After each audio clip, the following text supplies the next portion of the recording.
Hey, it's MJ from the Coaches Panel. I hope you're well and welcome back to another episode as I look back at every single player that moved clubs during the 2023 offseason via free agency and trade and tell you what I think it means for the club they've left, the club they've arrived at now, and for us that play AFL Fantasy, SuperCoach and Dream Team, wrap it all up, all the variables, what it means for that player and their clubs in 2024. Let's talk today about new Adelaide Crows recruit Chris Burgess. Love Chris as a person, genuinely one of the nicest human beings on the planet. He's been on our podcast before, so maybe that's why there's a slight bias about it. But what does it mean for Chris from a Gold Coast Suns perspective? Look, politely, Chris has been a depth option at the Suns for a number of years. He's dominated the VFL and been a really important piece of their goal scoring puzzle, especially as they've gone on to win the VFL Premiership this season just gone. He's such a good depth option because not only has he shown at the VFL level this year that he's a presentable, really handy key forward, but we've seen at AFL level too that he can play key defence, and he's also been able to play through the ruck, especially when Jared Witts over the past few years has missed a number of games and Ned Moyle was either not there or not quite ready or available to play. So from a Gold Coast Suns perspective, they do lose some depth immediately. The good news for them, it is getting replaced almost immediately with Jed Walter, who in the open draft, if he was in the open draft of this upcoming AFL draft, many draft watchers would say, okay, Harley Reid's probably still the highly likely number one, but at least it now feels like a conversation. Jed Walter, if you haven't caught up anything with him, he is an absolute brute of a key position forward. In an open draft, if he's not going at pick one, he's certainly going at pick two. And so the Suns, to be able to get him as a next generation academy selection is absolute gift for them.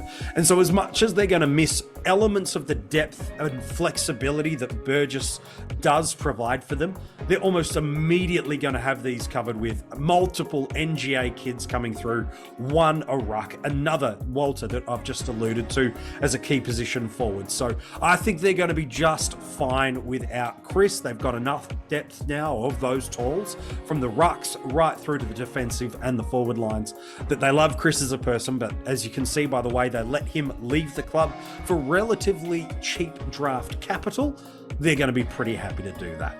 From an Adelaide Crows perspective, I know some thinks he's coming straight in to add key forward depth, but I'm not so sure that's the case. The club have been pretty adamant that they want to build up some stocks in this key defensive line.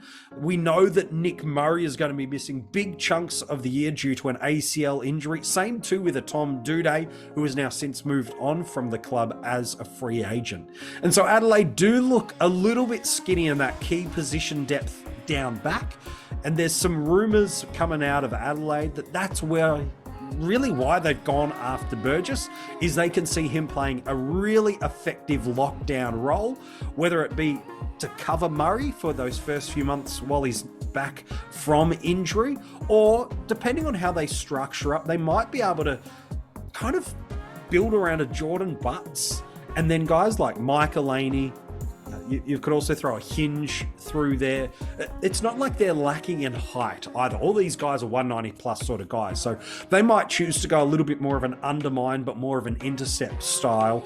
But it also depends on the defenders they've come up against them. So I think Burgess probably will sit in the depth option for the Adelaide Crows. And much like a Billy Frampton, who's now a premiership player, so you can't knock Billy. But one of the appeals, to correlate alongside why Burgess will help the Crows is Frampton at Collingwood this year. The appeal for why they picked him up via the trade was he can play key position forward, he can play through the ruck if needed, and he can play key position defender and even as an intercept defender. And so you get this depth of multiple positions from one single player. And I think that's big attraction for Chris Burgess. Outside of him getting back home to South Australia, for him and the Crows, it's this versatility of him being a great insurance policy in every single position.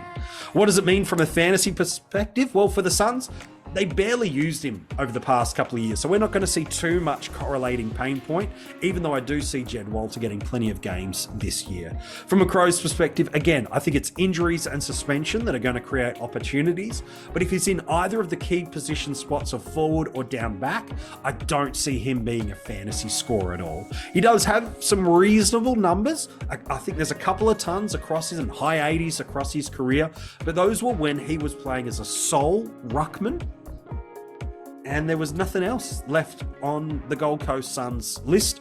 And at that point in time, he was really, really cheap. Whereas he's coming in at an average in and around 50s across the formats this season.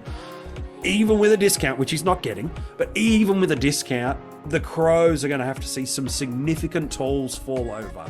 Strawn, O'Brien, and Thilthorpe all need to miss significant chunks of the year for Burgess to jump into the ruck and then be relevant. Other than that, that's the only way you're considering Chris. Great person. Loved having him on the podcast. I think it was about this time last year or 18 months ago. So brilliant human being, but as far as fantasy relevance, Chris Burgess in 2024, yeah, even for drafts, it's going to be a bit of a stretch to pick him up. But do you agree or disagree on my fantasy take and summary around Chris Burgess? You're going to have your say in the comment section below.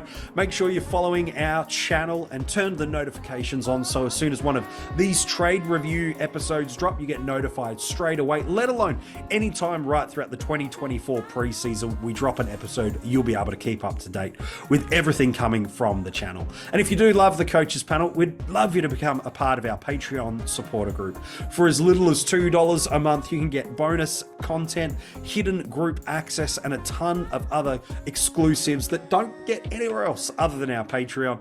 If you want to join that, all the details are in the description of this episode, as well as all our social media channels. Thanks so much for watching, and I can't wait to talk to you about another player that moved clubs this offseason real soon.